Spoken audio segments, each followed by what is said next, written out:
decided one daily segment wasn't enough for Bill Bush and Bill's Thrills, so we turned it into a week-long podcast recap. Here's Bill's Thrills Rewrapped, sponsored by Acres Equipment on 93.7 The Ticket and theticketfm.com. Mondays are reserved for football facts. Football. Bill, what do you have today for Things that went on. Facts? Football.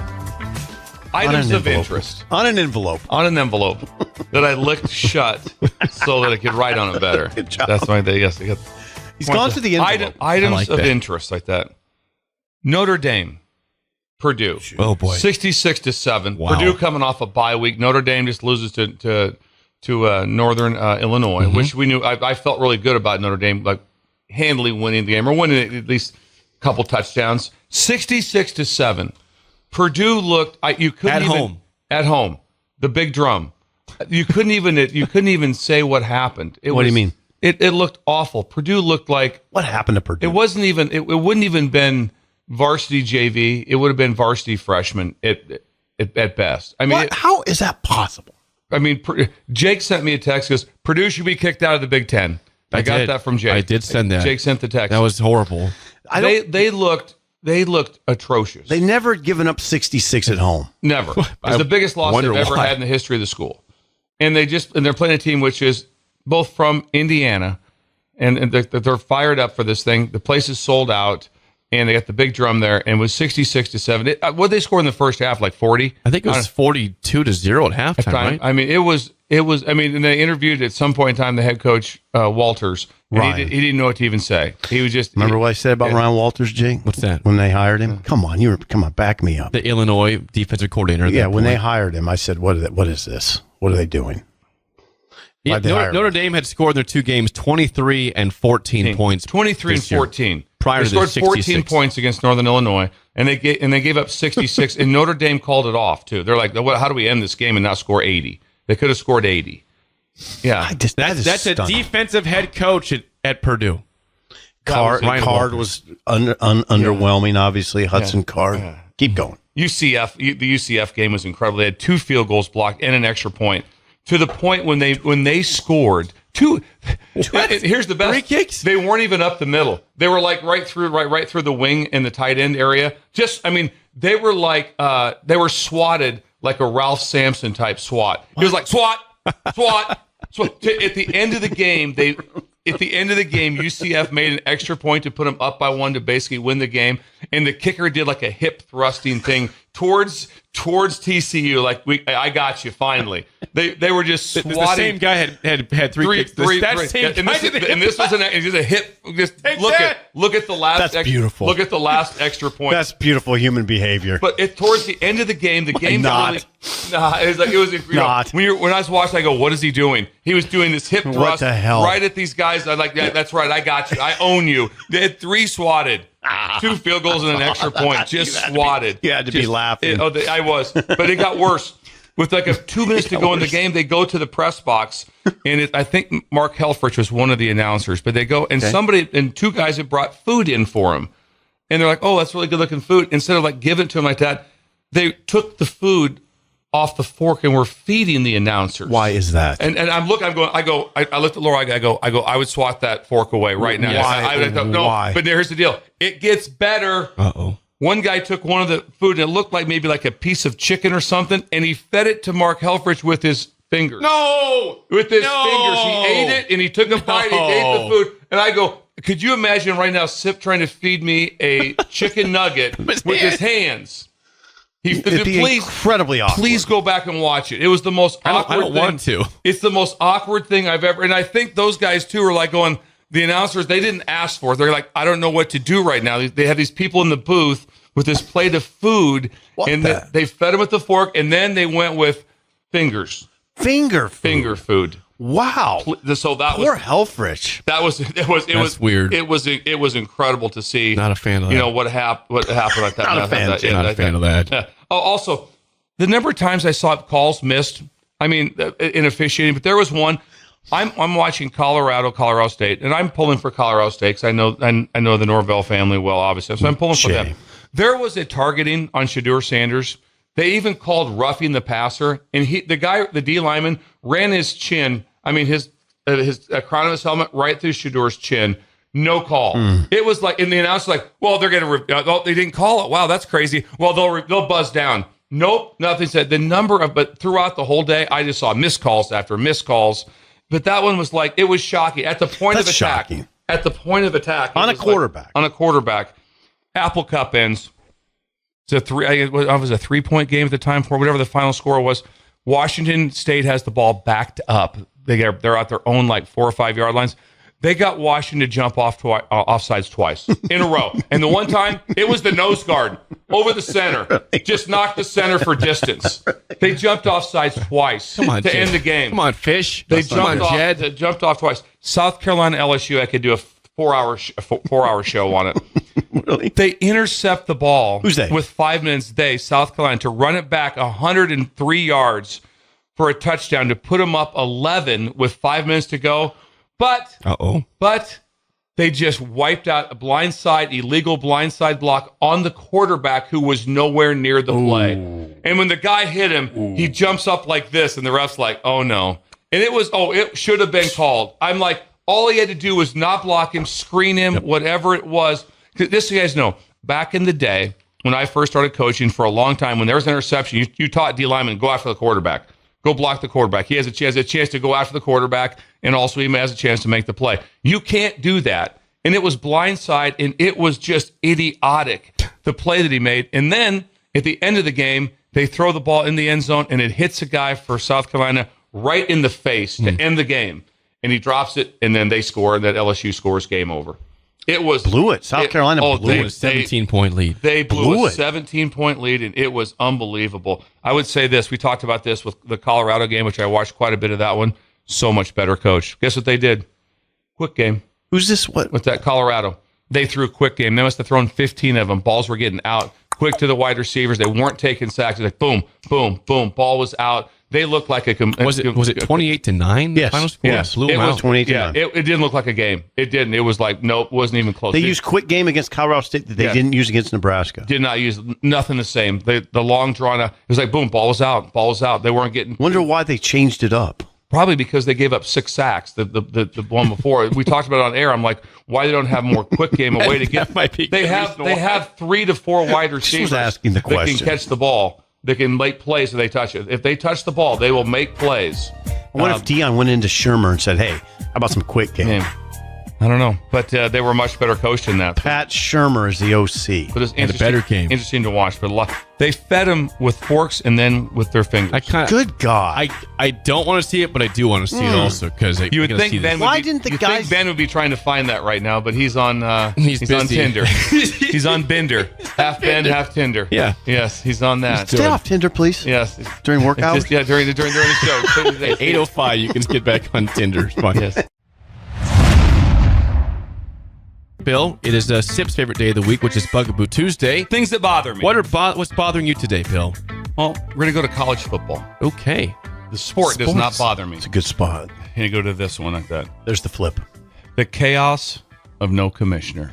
Ooh. The chaos of no commissioner. Power 4 conferences, all acting independently. Understand why you do it. You have to take care of your conference. I agree with that. I'm not like, hey, Dannon, you need to do this. Like that. You need to have this conversation with the commissioner of the Big Ten. No, I get all these things. But if you don't eventually get one person, God, you're big on this. If you're not getting one overall voice to strengthen college, there's not 4 voices in the NFL. There's one. It's the NFL. It's the shield. We protect the shield. And college football is the same way. Mm-hmm. Because I said everyone will suffer. So I bring this one up. Here's the reason why. The schedule. You have a 12-team playoff, which is going to expand.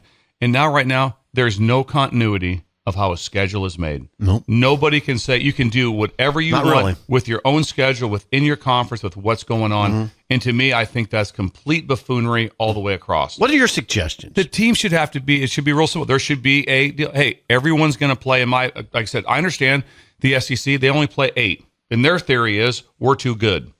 that we're too good to play. We're not going to play 9 games because 8 games is because we're too good of a conference. We're going to play 4 non-conference games. Too hard to play Too hard to play 9 conference games, which I understand why they're doing it because it's not hurting them whatsoever. Right now, 6 of the top 7 teams rated are the SEC. And so, but to not have them all play the same schedule, not the same people. When you look at the schedules, I mean, I have a theory for mine like that. What mine would want to be, I want a 9-1-2. I want 9 conference games. I want 1 that is scheduled to another Power 4 conference, like Nebraska and Colorado was this year, and then 2 group of 5s. 0 FCS. 0 FCS. 0 FCS. I want. There's just not a chance of any. How many times you look at the deal and go, "Oh, who's playing this game? Oh, Georgia's got Chattanooga this week. That should be fun to watch." Mm-hmm. But you have to. I don't disagree with you, but I want to interject one thing.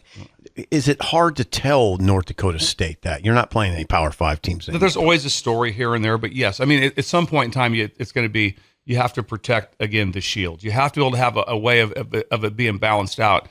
Of who's playing who, because they're all going to get judged and now put into this 12-team playoff, but everybody has a different path. Someone should be like, no, at least, and they're not telling you exactly who you have to play, but you have to do this. Give you an example. Yes, 3 days ago, Wake Forest said, yeah, we're out. They're not going to play Ole Miss next year. They played them this week. The next day they said we're out. So Ole Miss is like, we don't have a game. And they're also, and one thing in the SEC that you do have to do is you have to play 1 game versus Power 4. Outside of it, so that's why you see. You do in the SEC. LSU always plays. I mean, LSU plays it. Is it unwritten or is it? No, it's written. So Lane talked about it. Now they have to. They're going to have to do they're going to have to submit something to the SEC because they're like, well, who do we go get right now? Because they just bailed out of us. You shouldn't be able to bail out of a game that's 1 year out. Interesting. That's true. That's bad. There should be. There should. Wake did that. Wake just did that. Just imagine right now. There's just a different narrative. So it can become like it's the AD Bowl. What do the athletic directors do? Let me just take a look right now. Where do you think Florida would be right now if they had Nebraska's schedule? They'd be okay, probably. Probably 3-0. Yeah. I think they would beat Colorado. They'd win the other 2 for sure. Yeah. Instead, that's what? They're in trouble. Everybody's going like, well, Napier's in big trouble. When's he getting fired? Right. Yep. When's he getting fired? Billy Napier's in big trouble. Huge trouble. And so your schedule matters so much. But when you're in a state like Florida, what do you tell people? Because you have to play your rivals. It's a big deal to play. If you're at Florida and they say you don't want to play Florida State or Miami, well, that's not a great thing either. What if I sold to you this? What if one of the requirements was if you're going to play an FCS, it's got to be a top 10 FCS? You can't judge that 7 years out. Right. You can say, okay, we're going to play North Dakota. We're going to play North Dakota State, and then all of a sudden, 7 years from now, they might teams fall off all the time. That might be terrible. Yeah. That's why you have to build. But they just need bad suggestion. Just say what it is. Just say what the math is. We're going to play FCS. This many games. We're going to do this. We're going to do, or even if it's an FCS, it's okay. But then everyone knows. Okay, you have to play. Now we're going to play 9 conference. We're going to play a group of this, and you're going to play 1 FCS. That's fine. So everyone has it the same. So everyone knows exactly what it is. Oh, that makes sense. Because there's some teams. Some teams that. But the other part is just to have everyone. So how's it ever going to be great when someone's not all pulling for the same side? Because everyone's still. They're all like, oh, right now the Big Ten, the SEC, they're pretty tight. They hold all the power. But eventually, how are you going to ever be if someone's not trying to do something for the better of college football? Because they're all going to negotiate their contracts for television apart. If you negotiated the contract as a whole, if they had the Power 4 negotiated as a whole, there'd be billions of more dollars. But no one's ever going to do that. No. They're going to take care of their own conference. But the AFC doesn't operate independently from the NFC. Nope. You want a czar, is what you're talking about. Yeah, I want with a czar and a committee. And with a committee that oversees the whole thing to say this is how to make things regulated. Because playoffs, you're going like, how are we going to do this? So now this playoff committee's got to sit there and look and go, okay, there is a 11-1 team or 10-2 team, and there's an 8-4 SEC team. But wow, they beat so and so. They're really good, and we really think that they're better. The 8-4 team is. Are we going to put them in over a 10-2 team? Now you're getting to something that's interesting. Because it's always been in the college football, it's always been this way where there's this discussions that are kind of fun, right? Yeah. Can I sell it to you that it's kind of part of the fun? It'll still be fun. They'll still be fun because it's still never going to be real clear who it is because you're never going to get to pare it down to make it like it is in the NFL, where they can just make it in the NFL. It's like sometimes it's like, you know how many times like a few years back it's like, we caught the Niners. They stink. You don't want the Niners right now. And so it's however that thing all gets circulated out. Also, the difference in the NFL is what?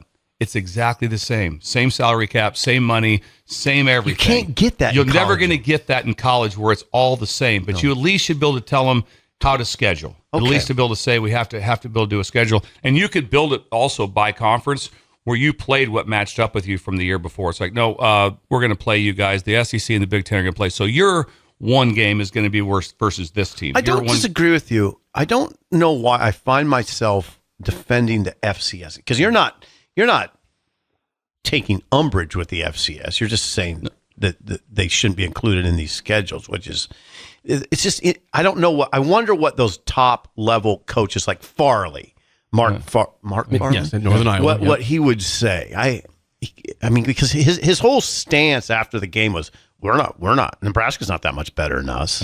You know, so I wonder what I'm not pushing back. I just wonder what those guys would say. And you're always going to get like I said, the one time it's like, well, hey, App State went to Michigan, beat them. I get right. I'm talking more about just the fairness of schedule. Right. And if the fairness of schedule is one FCS, that's okay too. Yeah, okay. But then that's how I would do it. So then make it. So then it's in your other three. So it's an FCS.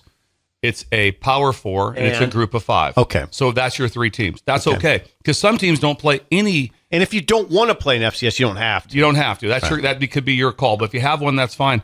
But some teams don't play any other Power 4 teams. They don't. They're I mean, look at Michigan last year, and it didn't hurt them. Bowling Green, East Carolina, but still didn't hurt them. But it was a horrible schedule. And eventually, too, if you don't take care of the fans with games that are of interest, 100, because don't let Nebraska cloud things, because Nebraska fans are so great and they're fired up and they'll show up. That's not the same across the country. It's not. If they're all of a sudden you go to a game. It's not. We played the year we won the national championship at LSU. We played Utah State at 11 a.m. kick in a 103,000 seat stadium. It's probably 75,000 people. No one tailgated because they do night. We do night games or game of the week. You're kidding me. It was no. There's 75,000. Probably something like There's that. 30,000 empties. I was 30, but it wasn't. 20? It wasn't the same. Just trust me, it wasn't the same. I trust you. You were there because they weren't even. It's like, no, we don't do this. And now Nebraska's a little bit different. Just USC playing South Dakota in the Coliseum, 40,000 people tops, and no. But all I'm saying is you just have to have continuity, because just look at some of these schedules of these teams. Just keep playing the music, Jake. West Virginia played out of conference. They played the backyard brawl against ACC Pitt, and they went to the Big Ten and they played Penn State. Wow, jeez. So they're 1-2 right now, and it's not fair. It's kind of like all of a sudden because they made the decision to do that, and now everybody's going like, oh crap. Yeah, Neil Brown's in trouble now. Yeah, God, it's interesting. I just want continuity. I want somebody over the seeing of the schedules. That is a Bugaboo Tuesday. I'll keep talking, Jake. Keep playing the music. When we come back, hour 2, more on Matt Rule. Back to more of Bill's Thrills Rewrapped, sponsored by Acres Equipment on 93.7 The Ticket and theticketfm.com. Bill, it is a Wild Card Wednesday. Where are you going today? Wild Card, and just tis the season. Tis the season. We're going to focus on some college football. Good God. College football we want to talk about today for some bonus time. Season-altering games for the week. Love it. Season-altering games. This is going to affect you. This is major. We start off with Mississippi State versus Florida. Both 1-2. Both 1-2. Mississippi State has way worse losses by the score and who they've played. Who are they? Well, they get beat by Toledo and they get beat by Arizona State. Yeah, those are bad losses. Florida's gotten beat by Texas A&M and Miami, so that's a little harder. Yep. Mississippi State has worse losses, but now it's not hot seat for Mississippi State. It's their first year, but that is Jeff Lebby. That's how your season's going to go. Whoever goes to 1-3, it's just kind of like, okay, what do we do? Yeah, it's just every day walking into the building, and then you've lived it. And you're at Florida, it's not fun. This might be the biggest one because of expectations. Kansas at West Virginia. At West Virginia. Both 1-2. Both 1-2. Could you imagine if Kansas loses that? And they're 1-3 when they were expected to be right there to be in ranked in the preseason, the Big 12 championship game. they're looking at it going like, okay, the two big logos left, so now it's wide open, and all of a sudden they could be 1-3 after being preseason 19. They could be too. West Virginia's had really tough losses. They've played Penn State and Pitt. That's their 2 losses. And Pitt they had beat. So the interesting part did Pitt beat them twice. So who's winning that game, Bill? Well, I really don't know. I really kind of. It's at West Virginia, so you want to lean that way. I think that Pitt loss is going to really haunt them. So I kind of think KU. Okay. I think that Arkansas at Auburn, both 2-1. Whoever loses that game and goes to 2-2, it's not going to be good. It's hot seat, isn't it? It's way hotter for Arkansas. Hugh Freeze is not getting fired. Oh, he's not. But Pittman should not get fired. I know you don't think he will, but he's probably. He might. I'm saying he might. Yeah. I'm saying they should. They have the right guy there. They had Oklahoma State on the ropes so bad. Yep. I mean, they should be on a heater right now. Now they're not. I would predict Arkansas wins that game. This one, 2-1. TCU versus SMU. SMU. There was a lot of conversation that SMU may win the ACC. There was talks about they'll be right there, have a chance to be in the championship game.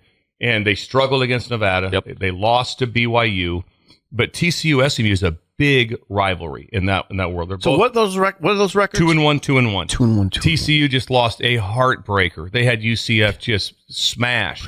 They blocked 3 kicks. You saw the celebration by the UCF kicker. So that is a huge game. This one I think is monumental. 2-1 versus 2-1. Iowa at Minnesota. Minnesota hasn't been scored on in 2 games. Right. That's hard. Well, first time since 1962. Iowa lost a heartbreaker, and then they played terrible against Troy, who was 0-2. Not in the second half. But they won 38-22, something like that. Yeah, you wouldn't have expected. You expect the halftime to be 24-0 type of thing. Okay. So that game is neither coach is getting fired. No. But whoever goes 2-2 right there, if that's Iowa and they're sitting there in 2-2 and they just lost to Iowa State and to Minnesota, and this is a rivalry game. Oh yes, this is one. This counts. It's a big one. So the place will be juiced up, and the one I just love also, Baylor, Colorado, 2-1. 2-1. Baylor at Colorado. That will set the tone. Prime is not on the hot seat. Aranda is. But if they win that and go to 3-1, and Colorado goes to 2-2, with now these games are going to be a lot more difficult for them. It'll be interesting how that plays out. So these are game-altering games. I like this. Season-altering. Those are tough to pick too.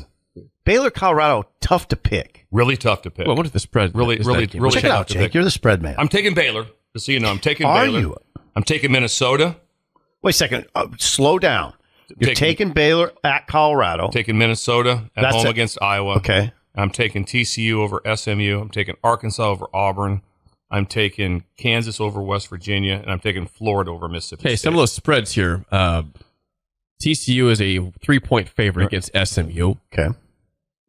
What was the other one? Colorado. Colorado is a 1.5-point favorite against Baylor. It's right there. Pick them. Yeah, pick them right there. That's in Boulder. What's the Iowa-Minnesota game, Jake? That one is, hang on one second. The Iowa-Minnesota game it's got to be 3 points. Iowa is favored by 2.5 on the road at Minnesota. That's a 6:30 kick, NBC this Saturday. Oh, what hard games to pick. Hard games to pick. Really hard. What was the other ones you're curious about? Arkansas, Auburn. Okay, Arkansas, Auburn. That's going to be the same thing. It's going to be about a 3-point game. Spread in that one. Auburn is a 3.5-point favorite at home against Arkansas. What's the KU West Virginia game? KU West Virginia.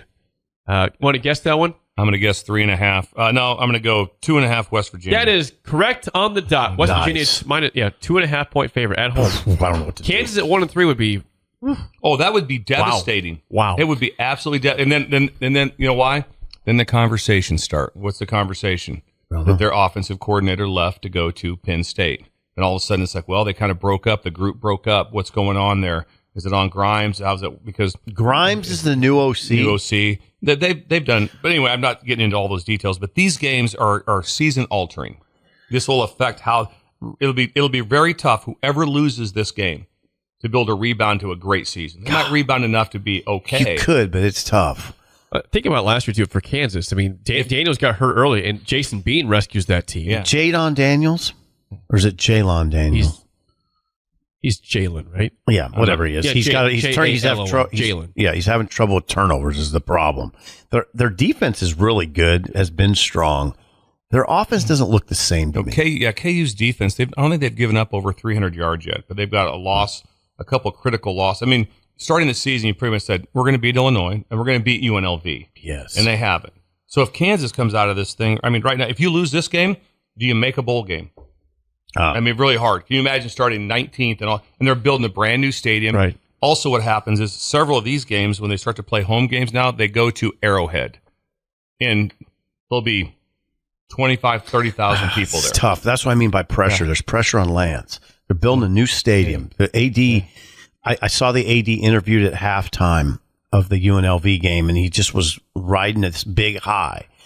That was before they lost the game. Before the fumble hit 9 people, and they couldn't recover it. That was a bizarre play. By the way, off topic, if you don't mind, if I'm an AD and I'm thinking about hiring a head coach, I'm looking at Barry Odom. Oh, absolutely. Yeah. Been a head coach in the SEC. Yeah. Now he's, I don't know how he's done it, but UNLV is formidable. Yeah. He wasn't bad at Missouri, was he? I thought he was respectable. He wasn't bad. And then when he went to Arkansas as the DC, they were really good. Yeah, you look at him. So you look at Odom. Oh, he'll be on the move. Yeah. He'll be on the move. You look at Odom because he's put together a roster where you look at him and go, "Wait a second, they're not an underdoggy story. They're good." No, when you watched him against Kansas, if you swapped the uniforms, you wouldn't have known the difference. No, they're good. But no, pretty good looking team. Pretty good looking team. Yeah. And so you look at like I said, it's just so interesting how, like Jake said today, season's over for Miami. That is over. It's done. And they'll be hard because you lost your quarterback. Isn't that something? That's going to be really hard. I mean, think about the Rams. See, when you guys were talking about that earlier in the day, about the Dolphins' season being done, I think about the ramifications for the entire organization. The ticket sales, the merch sales. If there's any, how the morale is throughout the organization. Low right now. Yeah, you better have good leaders in that. I'm going to guess at the Chiefs game because I was right next to it, and it went on for 2.5 hours. There was 12 cashiers at the merch store. I'm going to say they bring in $500,000 easy per game. Every game day. We saw people walking out with just these bags. I'm like, okay, that bag right there is somewhere around $600 to $700 worth of gear. Jerseys, you name it. It was like, and the line. There had to be somewhere between 4,000 to 6,000 people that went through the merch store, and you don't get in that line if you're not buying. Right. You don't go, hey, you want to just cruise through it? No, we're not doing that. We're going to go in and we're going to buy. There's 12 cashiers. It's not always going to be that way for the Chiefs. So they got to capitalize now. It won't always be that way. The Dolphins, though, are in a fix. This early? That place will go empty, Jake. Oh, I'm aware. Dolphins fans are very fair weather fans. Extremely fair weather fans. Yeah, it'll go empty. Not me. I'm always there to support. The season's over, though. Right. Season's over. I know when the season's done and when to stop investing as much. You know what, though, Jake? There's no chance these next 4 games, the Dolphins will not go 0-4 in those games. They will not. Probably 2. They'll win 1 for sure, maybe 2. The Seahawks on the road. That'll be tough. It's probably a lot. Yeah. They play, I think, the Patriots, which are beatable. They got the Colts in Indy. Jeez, those are winnable games. Yeah. I know. With Tua, they are. With the backup, look at the eyes. See the eyes flare. With Tua, they'd probably be 4-1 or 5-1. Get the hands. Now it'd be 1-5 or 2-4, something like that. That is Bill's Thrills, sponsored by Dirk, Scott, and Ty. That was a good season-altering games. Bill, it's a cool parenting tips Thursday. What is on your mind today? I appreciate that chance. This really set in on Monday. It really set in Monday. I was on my trip back from Columbus, from dropping my dad off like that. And you just gotta. My cool parent tip is ditch the stress and drive to be alive. Ditch the stress and drive to be alive. It is the ride back as the sun was going down. The sun was behind me. Driving was so relaxing. And just seeing, because now all the fields are changed colors. There's the harvest is starting to go on. Wow. Here's the deal. This will start on Monday because you have to have window down weather, and the weather starts on Monday. You've got to take your kids out of town roughly 6 o'clock at that time, and a little bit later maybe, drive for an hour and just get out of town and get the windows down. Get out of town and go for a drive. Ditch the stress. Windows down. Pack a lunch. Enjoy the crunch. Pack a lunch, enjoy the crunch. That means get on gravel. The sound of gravel underneath the tires is one of the most remarkable sounds there is. So you want to be able to get the crunch. I haven't heard it lately. Oh God, when you drive on gravel, it is remarkable. You need to get the kids out. You have snack. You pack a lunch to enjoy the crunch, and you go for a drive, windows down, on gravel, all throughout rural. Get outside of Lincoln. You're out there, and you can be on gravel in 5 minutes from right now. Did you come up with that on your own? I did. I came up with that on my own. That's brilliant. Pack a lunch, enjoy the crunch. There's nothing like it. And he's talking about gravel. Right. He's not talking about potato chips. No. Fritos. Go through a small town. That would make sense. Right, it would. But that's not what he's talking about. Stop in a small town. Stop in Unadilla. Stop in a small town. But David City. Yeah, get your kids out. Get your kids out. Get the windows down. City. Get the windows down, and then you get a chance to see now because it'll start happening now. So as you're driving, there's about a 2 to 3 week window for this to happen. Love to see some pictures if you take your kids out and drive them around like that. I'm just telling you, when the windows are down, music's playing. I would prefer they would let the parents have the music, but if the kids would rather have the music, that's okay too. I'll let them play their stuff. Ditch the stress. Hang on. Drive to be alive. Ditch the stress. Drive to be alive. Pack a lunch. Enjoy the crunch. I don't even know what to say. Ben, have you ever been in a drive on gravel? Oh, yeah, incredible. Of course. From Columbus. He lives out north. When we used to go to Beamer to hear Street Legal play, great city. We would leave, and the dance started about 9:30. You always want to show up a little fashionably late, but it'd be summertime. And we would leave about 7 o'clock to drive to Beamer, and it'd be about maybe how long? 14 to 18 miles to there. But we drove gravel roads the entire way. Gravel roads. Did you really? Driving about 10 miles an hour, just driving like that, literally. And then sometimes you couldn't find Beamer for a while because there was no GPS at the time. It's like, where are we? You have no idea where you're at. No idea. We're somewhere between Norfolk and Pender and West Point. We have no idea where we're at. Absolutely. I hope that's Beamer. Lost, completely lost. Also, if you get a chance, here's the one that if you want your kids to really be like this is incredible, find a minimum maintenance road.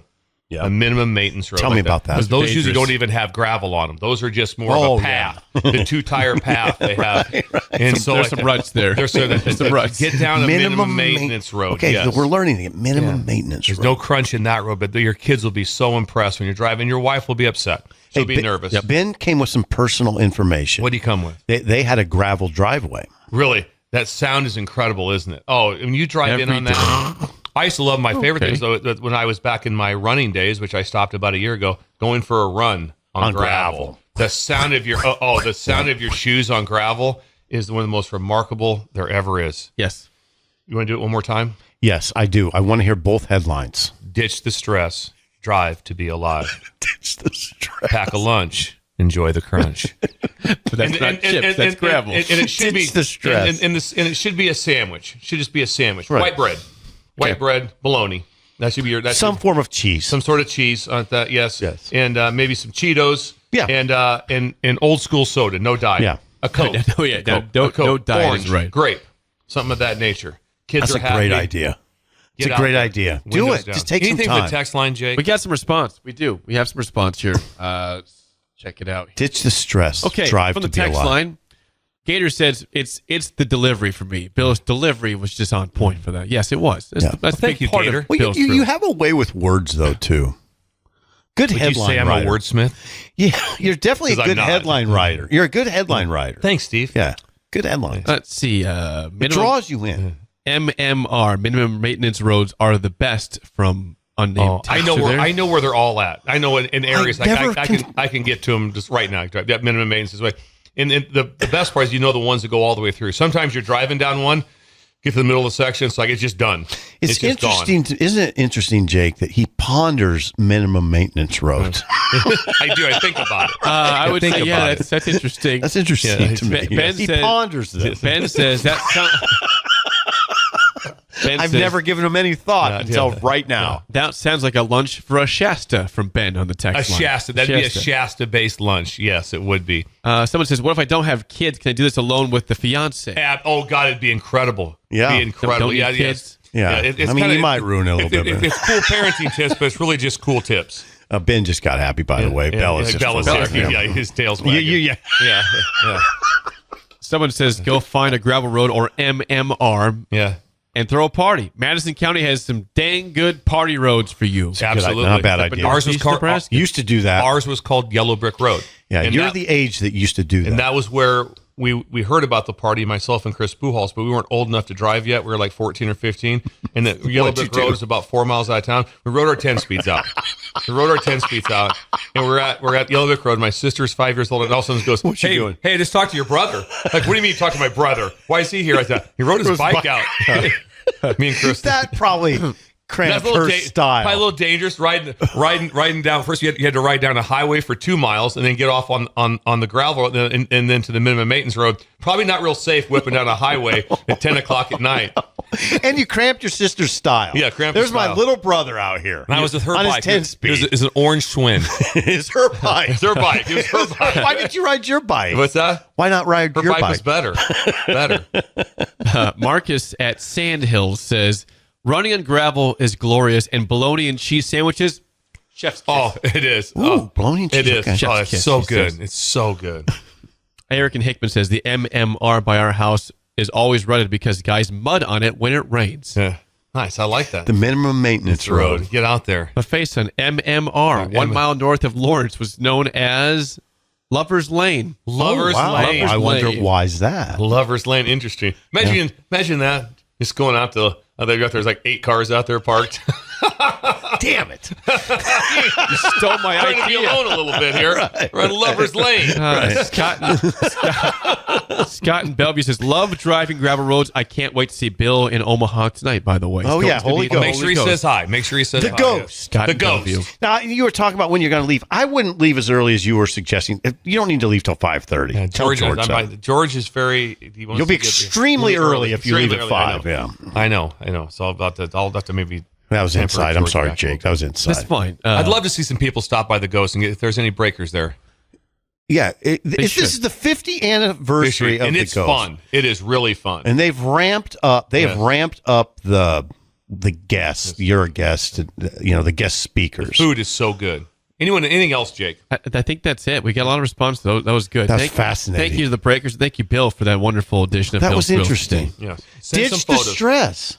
See, I won't do it. Ditch the stress. You know that, Drive Jake. to be alive. I don't have. I actively think about what he's saying. I can't take an hour right now to ditch the stress. I just can't do it. Try it out though. Saturday, you have no football to cover. I got it right. I mean, it's just, you can try all day Saturday. There's no game. There's no game. But ESPN's going to do a 30 for 30 story on him. Steve Sipple, Saturday morning. He's got it right. Let's go live. The man who never stopped working. Maybe I'll ditch the stress. Ditch the stress. Pack a lunch. Drive. Enjoy to be the alive. crunch. Pack the lunch. Enjoy the crunch. And he's talking about gravel. Not chips, but gravel. Gravel.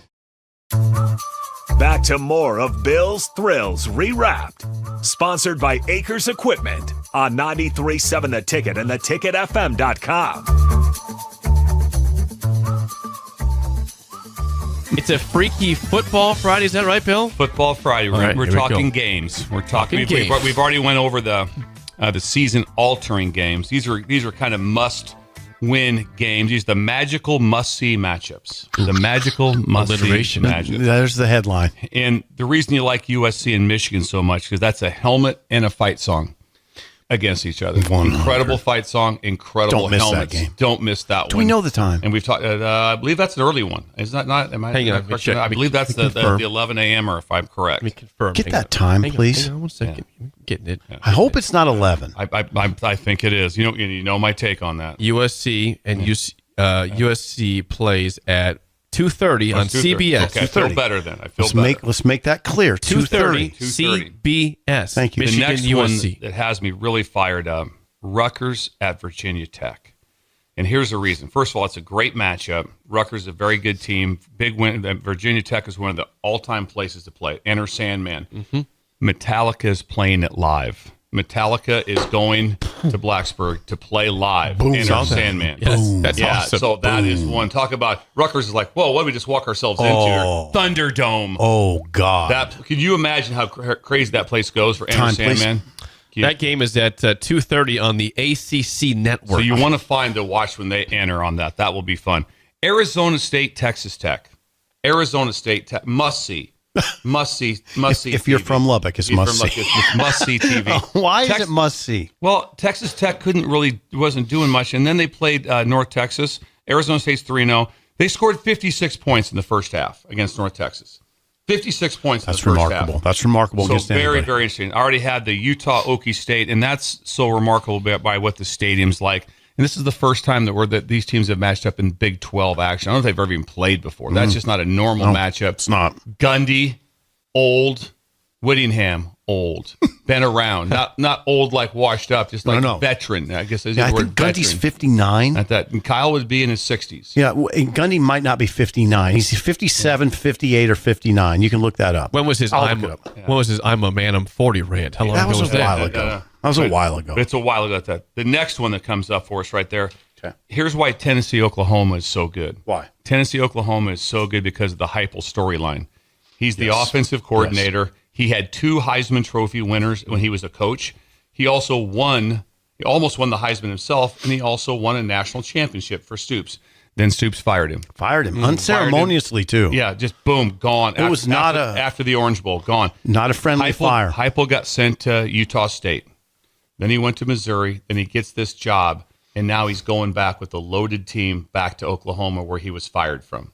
And it wasn't a pleasant fire. It wasn't. We're just going our separate way. No. It was he got canned. When you're the starting quarterback from there, you won a national championship, and you get fired from there like that. The scenario's close to here.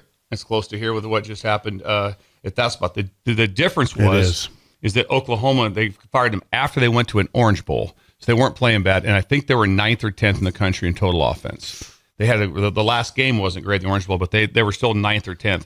So that's huge. And then K-State at BYU, which I talked about earlier. That game is going to be a great game because BYU will get wound up for this game. I still think K-State beats them. I don't think that BYU can beat them.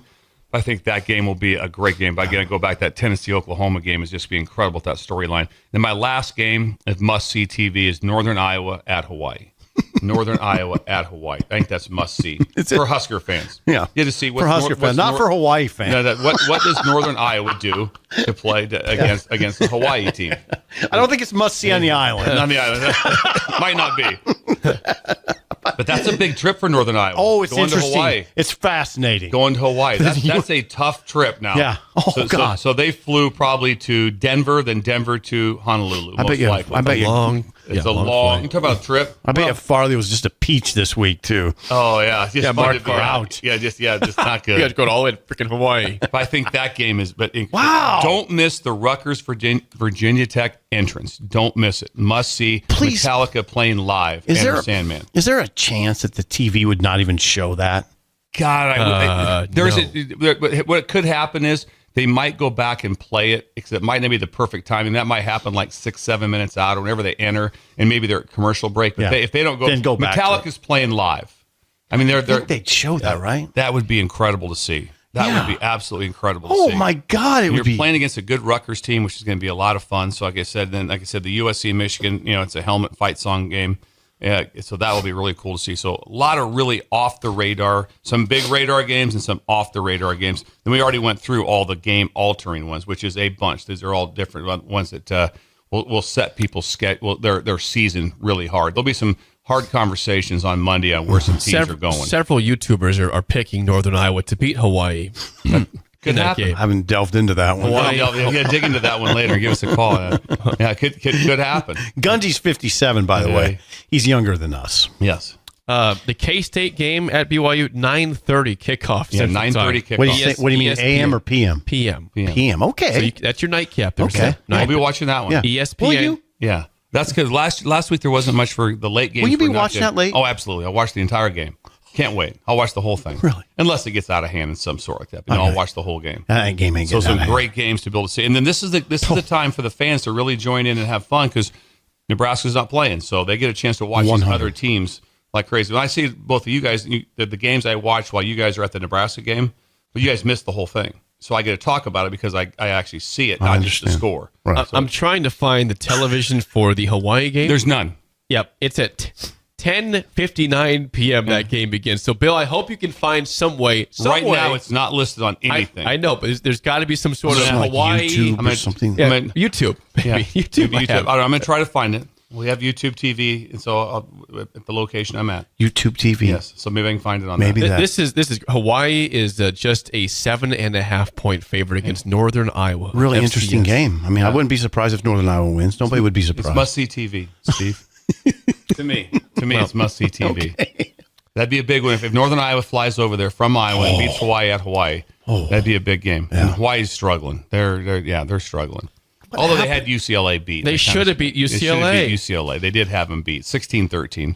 And by the way, I should have brought it up. I just kind of let it go because whatever. But UCLA goes to LSU. Oh no, they go to LSU. You want to guess the spread in that one? That could be a 30-point loss. Afternoon game. Yeah, it could be. It'd be hot. Ugly.